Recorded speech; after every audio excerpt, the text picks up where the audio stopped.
नमस्कार दोस्तों, मैं हूं जीतू और मैं आपका बहुत बहुत स्वागत करता हूं आपके अपने YouTube channel Jeetu revolutionary farmer में। वीडियोस के माध्यम से मेरी एक मुहिम है कि अच्छे पशुधन के प्रति युवा पीढ़ी की जागरूकता बढ़ पाए, ताकि अच्छा शुद्ध दूध उत्पादन दे करके न केवल वो खुद स्वयं रोजगार पा करके अपना विकास कर पाएं, लेकिन नस्लों का भी विकास हो एवं शुद्ध दूध शहरों तक पहुंचे, ताकि वहां पर जो रह रहे परिवार हैं, हमारे भाई हैं, उनके बच्चे हैं, उनका भी स्वास्थ्य वर्धन हो सके। तो देख सकते हैं जो आज हम वीडियो कवर कर रहे हैं वो मानेसर गुड़गांव, जिसने काफ़ी कम समय में काफ़ी ज़्यादा तरक्की की है, उसके पास जो स्थित ये मानेसर है, NSG का यहाँ पर स्टेशन भी है, उसी से साथ लगता हुआ सटा हुआ इनका ये देख सकते हैं युवा पशुपालक हैं। हाथ हिला करके अभिनंदन करें। युवा पशुपालक हैं, दिनेश नाम है, और देख सकते हैं ज़्यादा पशु नहीं है, लेकिन शुद्ध दूध यहाँ पर शहरों तक पहुँचा करके उनका स्वास्थ्य जो वर्धन करते हैं, ये काबिले तारीफ़ है। तो देख सकते हैं नीली रावी एक भैंस ये यहाँ पर देख सकते हैं, मुर्रा नस्ल की काफ़ी भारी भरकम ढील डोल वाली ये भैंस देख सकते हैं, और एक पीछे है और एक ही वहाँ पर है, और एक गिर नस्ल का गोधन भी रखते हैं जो कि काबिले तारीफ़ है। वीडियो को आगे बढ़ाने से पहले मैं एक महत्वपूर्ण जानकारी ज़रूर देना चाहूँगा कि वीडियो चैनल वाले जो वीडियो के जिनके चैनल हैं वो दीनता और हीनता पर जो उतर आए हैं वो कतई गलत है। किसी भी पशुपालक से, छोटे किसान से उसका वीडियो बना करके उनको प्रोत्साहित करने के एवज में अगर आप पैसे प्राप्त करते हैं, और वो भी 25-25 हज़ार अगर पैसे प्राप्त करते हैं, तो ये कतई गलत है। मैं इसको एक सिरे से इसकी निंदा करता हूँ। अगर आपका शौक है, आप जाएं, आप उनको आगे बढ़ाएं, उनके आगे बढ़ने में मदद करें, लेकिन सिर्फ वीडियो के माध्यम से अगर आप अपनी जेब गर्म कर रहे हैं तो ये सरासर गलत है। तो यहाँ पर देख सकते हैं युवा पशुपालक हैं, दिनेश यादव इनका नाम है। मानेसर में रोड से दिल्ली और मानेसर गुड़गांव वाला जो मेन रोड है, उनसे जस्ट हार्डली 1 किलोमीटर पर इनका ये जो फार्म है ये स्थित है, और देख सकते हैं काफ़ी अच्छा पशुधन इन्होंने यहाँ पर रखा है, और शुद्ध दूध पिला करके जो स्वास्थ्य वर्धन जो यहाँ पर कर रहे हैं वो काबिले तारीफ़ है। तो आइए मैं लेकर के चलता हूँ दिनेश सर के पास, जो कि अपना तजुर्बा साझा करेंगे और कैसे ये शुद्ध दूध पिला रहे हैं, और जो दूध शहरों तक पहुँच पा रहा है उसमें तमाम तरह की जो मिलावट है, आइए इन्हीं का तजुर्बा साझा करते हैं। तो सर नमस्कार। नमस्कार जी।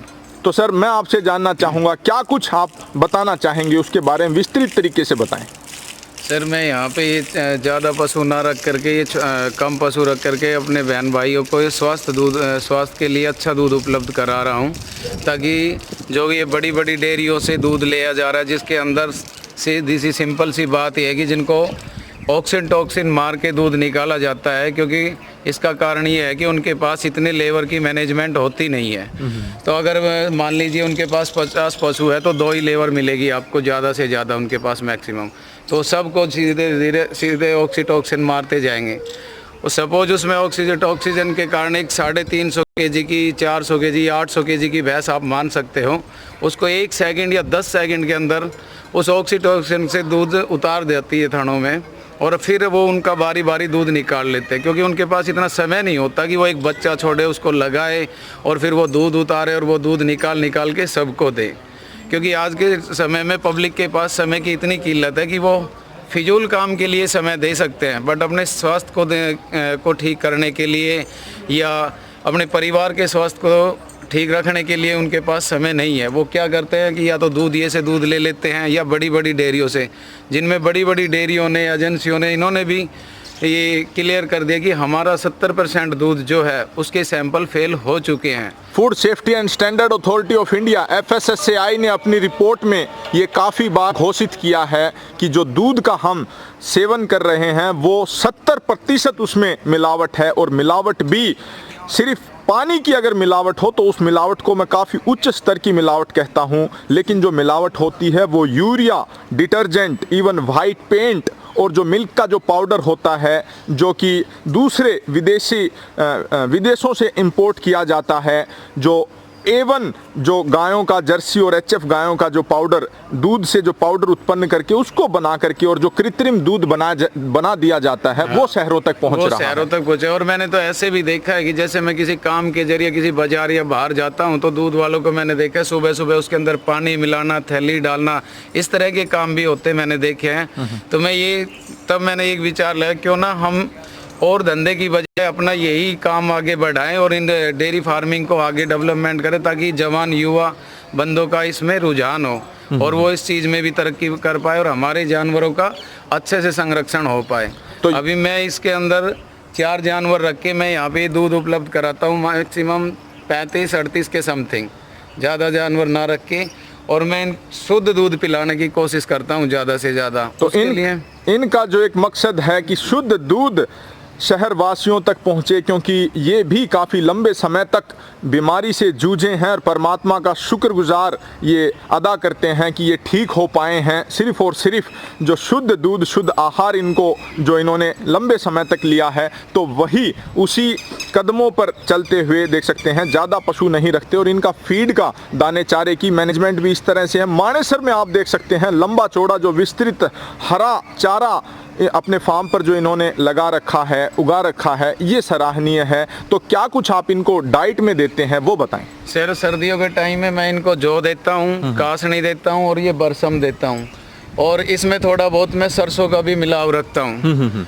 ताकि इनको अच्छे हरे चारे की अच्छी पौष्टिकता मिल जाए। और गर्मियों के टाइम में मैं इनको ज्वार और मकई और बाजरे की उगा के इनको काट के देता हूँ। तो देख सकते हैं चीज होती है वो इसको साबुत भी इनको देता हूँ, ताकि ये अपनी मर्जी से जुगाली करे और आराम से चबाए उसको। तो देख सकते हैं हरे चारे में भी 4-5 तरह की जो वैरायटी रखते हैं, ये सराहनीय है, ताकि पौष्टिकता हर पौधे में अपनी एक पौष्टिकता होती है। तो उस तरह की पौष्टिकता 4-5 प्रकार की इन भैंस वंश को, इन पशुओं को मिल सके, ताकि वही गुण इनके दूध में आ सके और अच्छा दूध, स्वास्थ्यवर्धक दूध ये उपलब्ध करा करके अपने कस्टमर से लंबे समय तक जुड़ना चाहते हैं। तो ये देख सकते हैं इनका पशुधन। तो सर, मैं जानना चाहूँगा कि जो आप ये दूध उपलब्ध कराते हैं, हरा चारा, क्योंकि किसी भी पशु को काफ़ी अच्छा लगता है, फीड में और इसके अलावा क्या क्या देते हैं उसके बारे में और बताएं। सर, मैं फीड में सिर्फ इनको गेहूं का दलिया, बाजरे का दलिया, बिनोला और बिनोले की खल, इसके अलावा मैं इनको कुछ नहीं देता, सिर्फ यही खिलाता हूँ। तो यही खिलाते हैं। तो क्या कुछ दूध उत्पादन क्षमता आपके पशुओं की है उसके बारे में बताएं।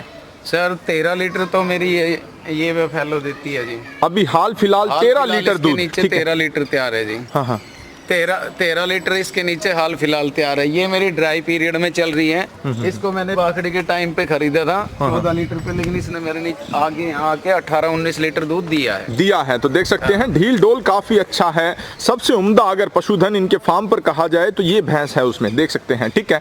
और एक ये मैंने ली थी 65,000 रुपए में, और इसके नीचे 16-17 लीटर उस टाइम दूध था। आज 8-9 लीटर दूध ये भी दे रही है। बाखड़ी है, अभी 8-9 लीटर दूध दे रही है। और एक और इनकी जो मुर्रा भैंस देख सकते हैं, थोड़ा सा सींग इसका एक देसी में गया है, तो पूर्णतः मुर्रा नहीं कहा जाएगा। ठीक है। इसका क्या कुछ दूध उत्पादन, खड़ा ना करें आप, वैसे ही बता दें। ये सर मैंने अभी ली थी कोई 15-20 दिन पहले 14 लीटर लेके, लेकिन मैंने इसकी अच्छी सेवा भाव करने के कारण, अच्छा खिलाने पिलाने से इस भैंस वालों ने मेरे पास 21 लीटर दूध दिया है। और अभी थोड़े सर्दी की वजह से या थोड़ा जगह चेंज होने की वजह से ये 17-18 लीटर 18 लीटर अब भी दे रही है। तो देख सकते हैं नीचे किसी भी प्रकार के जो प्लास्टिक के, रबड़ के जो मैट आते हैं वो नहीं, लेकिन इनको कुदरती वातावरण दिया गया है, कुदरती पर्यावरण दिया गया है। यहाँ पर देख सकते हैं नीम के बड़े बड़े जो वृक्ष हैं। मानेसर जैसी जो अपकमिंग सिटी है, जो डेवलपिंग सिटी है, गुड़गांव के बिल्कुल निकट सटी हुई है, वहाँ पर ये भी चाहते तो अपने इन तमाम खेतों को बेच करके और जल्दी पैसा कमा करके कोठियाँ खड़ी कर सकते थे। लेकिन पशुधन के प्रति जो इनका कुदरती प्रेम है वो देख करके दिल निश्चय ही गदगद हो उठता है। तो सर, मैं जानना चाहूँगा, मानेसर गुड़गांव, यहाँ पर जो लोगों की परचेजिंग पावर है, खरीदने की जो उनकी क्षमता है वो और शहरों की अपेक्षा ज़्यादा है, क्योंकि यहाँ पर एक किराना दुकान खोलने वाला भी प्रति महीना 1 लाख सवा लाख रुपए आराम से कमा लेता है। तो आप किन दरों पर दूध उपलब्ध कराते हैं और उसमें क्या कुछ सुधार आप चाहते हैं वो बताएं। सर, मैं ज़्यादा पैसे के लालच में दूध नहीं कमाता हूँ। मेरे यहाँ 65 रुपए के लीटर, 65 रुपए प्रति लीटर लोग अपनी खुशी से लेके जाते हैं। मैं उनसे कोई रेट तय नहीं करता हूँ, लेकिन फिर भी हमारे यहाँ मैक्सिमम 65 रुपए लीटर पर लीटर दिया जाता है। लेकिन मैं ये सोच के देता हूँ कि मैं भी आज से 1 साल पहले बीमार हो गया था, मेरी कोई स्थिति ठीक होने की नहीं थी। मैं दिन में 4-5 बार मेडिसिन लेता था, लेकिन जब से इनकी शरण में आया हूँ मेरी सारी मेडिसिन बंद हो चुकी है और मेरा स्वास्थ्य अभी ठीक है। तो मैं चाहता हूँ कि लोगों का भी स्वास्थ्य शुद्ध दूध, जैसा अन्न वैसा तन। मैं इस बात को पुनः दोहराना चाहूंगा, जैसा आप खाएंगे वैसा ही आपका शरीर प्रतिक्रिया करता है। आप 60 की बजाय 50 रुपए प्रति लीटर भी दूध खरीद सकते हैं, लेकिन याद रखें उस दूध में कुछ न कुछ मिलावट जरूर होगी, और वो जो 15 रुपए प्रति लीटर आप बचा पा रहे हैं वो आगे चल करके कहीं न कहीं आपको, जब अस्पतालों की आप चक्कर काटेंगे या फिर डॉक्टरों की फीस अदा करेंगे, तब आपको पता चलेगा कि उस समय अगर उनको उचित मूल्य दे दिया जाता तो हो सकता है कि आज हम स्वस्थ होते और हम अपना कार्य कर रहे होते, बजाय कि अस्पतालों के चक्कर काटने। तो सर, मैं आप जैसे युवाओं का तहे दिल से आभार व्यक्त करता हूं। 65 रुपए प्रति लीटर जो यहां पर दूध उपलब्ध करा रहे हैं ये काफ़ी जायज़ है। अगर और 5-10 रुपए लीटर इनका प्रति लीटर अगर महंगा दूध बिके तो इनको भी प्रोत्साहन मिलेगा। तो सर, मैं जानना चाहूँगा, क्योंकि सूखा तूड़ा यहाँ पर जो आप अरेंज करते हैं वो भी काफ़ी महंगा, क्योंकि मेट्रोपॉलिटन सिटी है, काफ़ी दूर से सूखा चारा आता है, काफ़ी लागत इसमें लगती है। तो आप तकरीबन 65 रुपए के भाव से जो दूध बेच पा रहे हैं, तकरीबन 35 या 38 लीटर प्रतिदिन दूध उत्पादन होता है। उसमें इनपुट कॉस्ट कितनी है आपकी लागत? हमारी लागत जी इन पशुओं पे पर डे 1000 रुपए की लागत आती है। 1000 रुपए, तो महीना की 30,000 रुपए ये लागत लगा रहे हैं। उसके सामने जो इनको प्रोडक्शन जो हो रही है तकरीबन 30 से लेकर के 35-40 हजार तक का ही मुनाफा ये कमा पा रहे हैं, जो कि अभी इनके दृष्टि से उचित है। लेकिन आगे चल करके अगर कोई शुद्ध दूध अगर इनसे खरीद करके और इनको उचित रेट अगर दे पाए तो वो काफ़ी सराहनीय होगा। मैं एक चीज़ और आपसे जानना चाहूँगा। हाँ जी सर। क्या गारंटी आप देते हैं कि आपकी जो दूध है, आपके पशुधन का जो दूध है वो औरों की अपेक्षा ज़्यादा शुद्ध है? क्या लैब टेस्ट के लिए आप रेडी हैं? अगर आपको किसी को ये डाउट है तो मेरा दूध कभी भी ले करके किसी भी लैब में टेस्ट करा सकते हैं, और उसके ऊपर मैं आपको दिखाता हूँ मैं इनको क्या कैसे बना के खिलाता हूँ।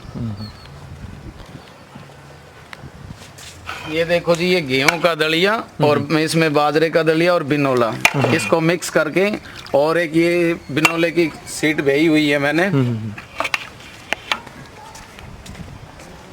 ये बिनोले की सीट भेजी हुई है, इसके अंदर मिक्स करके सिर्फ और सिर्फ यही खिलाता हूं, ताकि किसी भी खल के जरिए इनके अंदर कोई भी बाजार की ऐसी चीज ना जाए जो कि कल को उतर के हमारे दूध में आए और हमारा स्वास्थ्य ठीक करे। क्योंकि मैंने देखा छोटे छोटे बच्चों तक की मंद बुद्धि तक के केस, कैंसर जैसी बीमारियां सामने आ रही है सिर्फ ऑक्सीटॉक्सिन और ये बाजार के केमिकल के कारण। इंड्यूस्ड हार्मोन होता है वो निश्चय ही हमारे शरीर में अनचाहे फेरबदल लाता है, जिससे हमारी लीवर, किडनी से लेकर के से लेकर के और इवन छोटे बच्चे जो हैं वो मंद बुद्धि तक का शिकार हो जाते हैं। यहाँ पर जो तमाम हरा चारा इनके द्वारा उगाया जाता है, इसमें सिर्फ और सिर्फ इन पशुधन से उत्पन्न होने वाला जो खाद है उसको यूज करते हैं। हमारा जो मापदंड है किसी भी दूध के रेट निर्धारित करने में, उसमें सिर्फ और सिर्फ हम फैट को जांचते हैं, उसमें और जो गुणवत्ता होनी चाहिए वो मापदंड अभी हमारे देश में विकसित नहीं हुए हैं, जिससे खामियाजा ऐसे पशुपालकों को उठाना पड़ रहा है।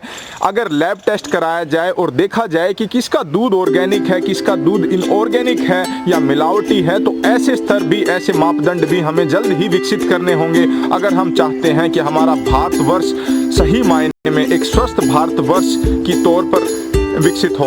तो सर, इतना अच्छा पशुधन दिखाने के लिए आपका बहुत बहुत धन्यवाद।